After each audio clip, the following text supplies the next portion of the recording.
Millions of digital screens refresh every second across the global financial grid, displaying a three-letter symbol, GLD. To the retail investor, the wealth manager, and the retirement account holder, that flashing number represents a direct, liquid bridge to the world's ultimate safe haven asset.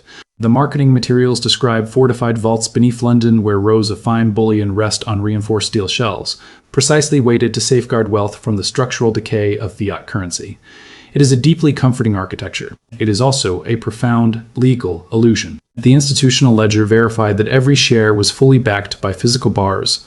The legal framework verified that the shareholder possessed no right to hold them. To understand the structural division between paper tracking and physical material, one must bypass the promotional brochures and dissect the primary trust agreements governing these instruments. The retail participant buys a security traded on a centralized exchange. This security does not confer property rights to a specific serial numbered bar of gold.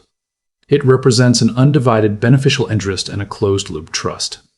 The trust itself is designed as an insular legal fortress. Within this perimeter, physical redemption is not a consumer feature. It is an institutional privilege. The legal architecture dictates that only authorized participants, specifically global bullion banks such as HSBC or JP Morgan, can ever demand the physical delivery of the underlying metal. Furthermore, they can only execute this right in specialized blocks of 100,000 shares. This threshold effectively isolates the physical asset from the public grid. For the individual investor, the position is permanently bound to the digital domain. This isolation is weaponized within the institutional clearinghouses through a mechanism known as rehypothecation. In the institutional bullion market, gold exists in two distinct legal states, allocated and unallocated. Allocated gold is a specific, physical bar assigned to a specific client. It cannot be lent, and it sits outside the bank's balance sheet. Unallocated gold, which constitutes the vast majority of global trading volume, is entirely different. It represents an unsecured credit balance against the commercial institution. When a bullion bank sells unallocated gold, it is not moving physical metal. It is expanding its liabilities, because the financial grid operates on the statistical assumption that only a minute fraction of market participants will ever demand physical settlement at the exact same moment. The same physical ounce is routinely used as collateral for dozens of distinct financial transactions simultaneously. The ledger balance is perfectly on paper. The physical reality does not. Consider the structural friction during a systemic shock. A localized clearing desk experiences a sudden counterparty failure, causing a regional liquidity freeze. In response, a wealth management office attempts to clear its digital metals position to cover an immediate cash drain. The desktop software indicates a balance of 4,000 ounces, but the outbound settlement mechanism has already been locked by the clearinghouse. No alarms sound on the trading floor. The digital ticker continues to update its nominal value every millisecond, maintaining the illusion of wealth. But on the street level, the asset has ceased to exist. It is a ghost in the machine. The prospectus of a major gold exchange-traded fund is not a marketing brochure. It is a legally binding contract of indemnity, designed to protect the institutional sponsor from the very market vulnerabilities it sells protection against. To the retail participant, the document is an unread PDF file buried in a hyperlink. To the forensic financial historian, it is a liquidation blueprint. Within its dense, highly technical typography lies a specific set of rules that dictate exactly what happens when the global financial grid undergoes structural failure. Under normal operational conditions, the system maintains a pristine equilibrium. The digital ticker aligns with the London spot price. Shares are bought and sold with millisecond precision, and the illusion of ownership remains absolute. But the legal architecture changes entirely when the market enters a state of non-clearing. Every institutional metals instrument contains an emergency escape hatch, the force majeure, and emergency cash settlement clauses. These provisions are not hidden, they are clearly articulated on the back pages of the trust agreements. They state that if the underlying clearing network, such as the London Bullion Market Association, LBMA, or the COMEX experiences an extraordinary disruption, the fund trustee reserves the unilateral right to suspend redemptions, halt trading, and alter the method of settlement. Extraordinary disruptions are defined broadly: geopolitical emergencies, structural grid failures, banking holidays, or an acute physical supply shortage that prevents the institutional acquisition of new bullion. Consider the operational sequence of a sovereign debt crisis. As confidence in fiat currency evaporates, global capital surges toward safe haven assets. The nominal price of gold on the digital exchange spikes by 40% in less than 48 hours. Simultaneously, the physical bullion market experiences an absolute supply freeze. The spread between the paper ticker symbol and the cost of an actual physical sovereign coin widens from 2% to 50%. The paper market has entirely decoupled from the material world. At this exact juncture, the institutional mechanism triggers the clause on page 48. The trustee declares a market disruption event.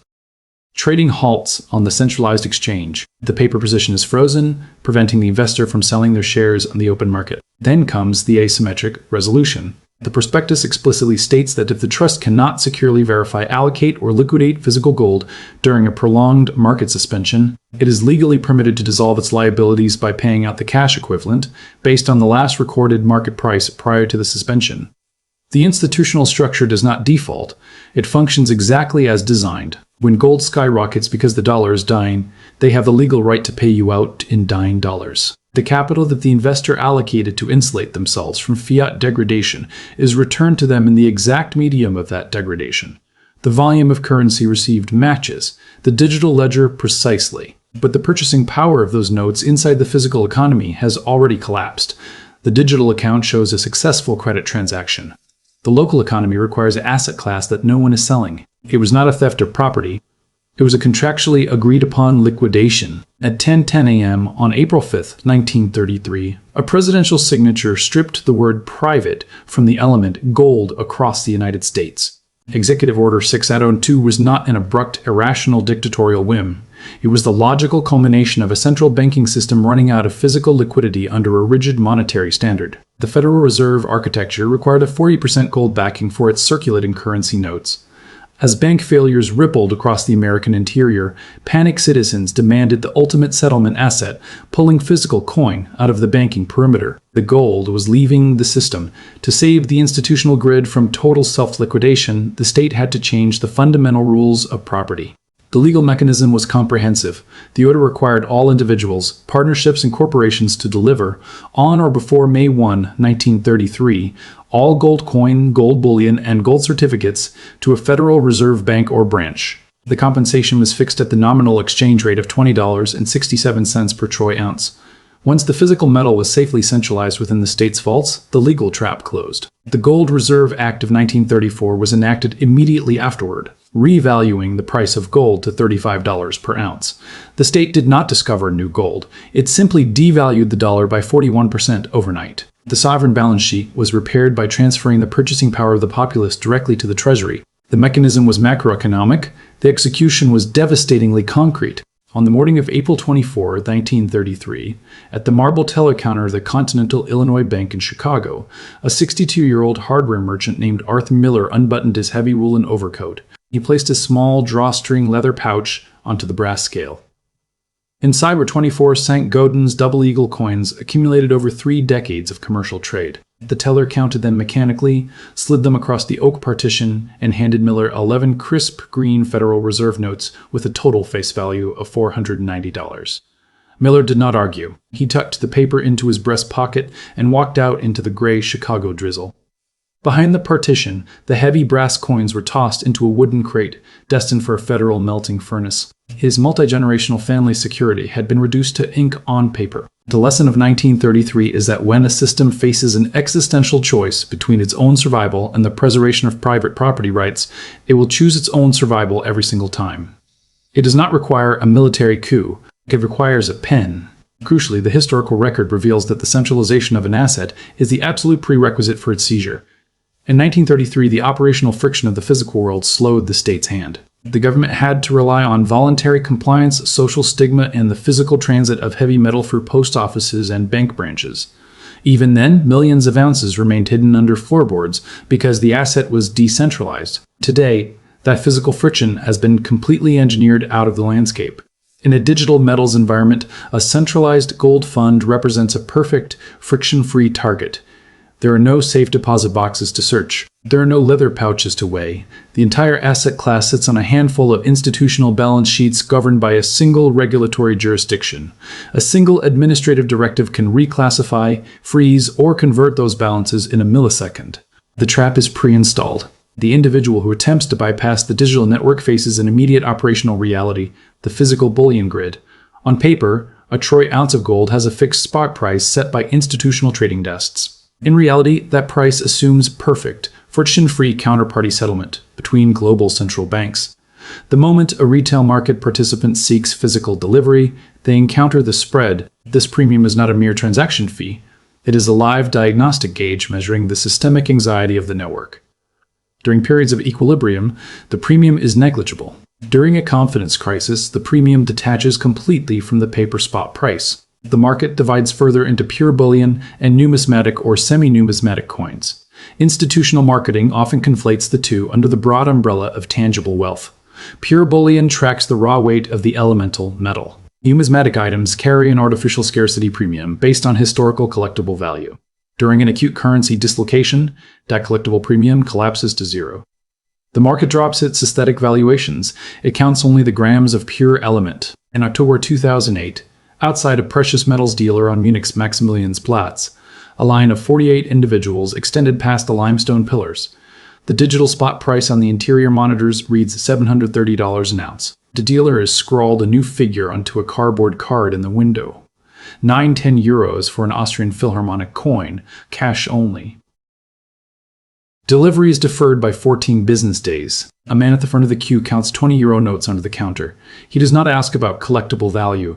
He watches the clerk drop a standard 1-ounce coin into an envelope. He has paid a 24% premium above the global paper benchmark just to secure physical possession. Securing tangible wealth outside the legacy banking perimeter introduces its own forensic friction.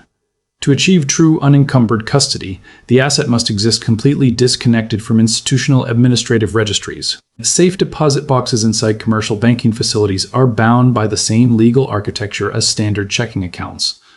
During a bank holiday or a state-declared freeze, the vault doors remain locked by order of the regulator. Extramural custody requires direct private vaulting or secure, localized concealment. The new protocol required 72 hours of advance notice for collection, then 90 days. Then the counter closed entirely. The historical record demonstrates that paper gold instruments are not alternative representations of material wealth.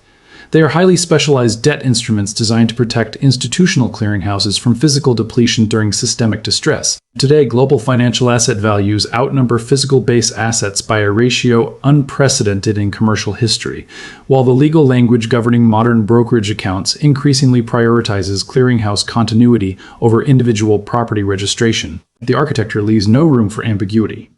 You can hold a counterparty's digital promise to pay, or you can hold the unencumbered material asset itself. Which side of that structural boundary does your wealth occupy before the clearing grid stops responding?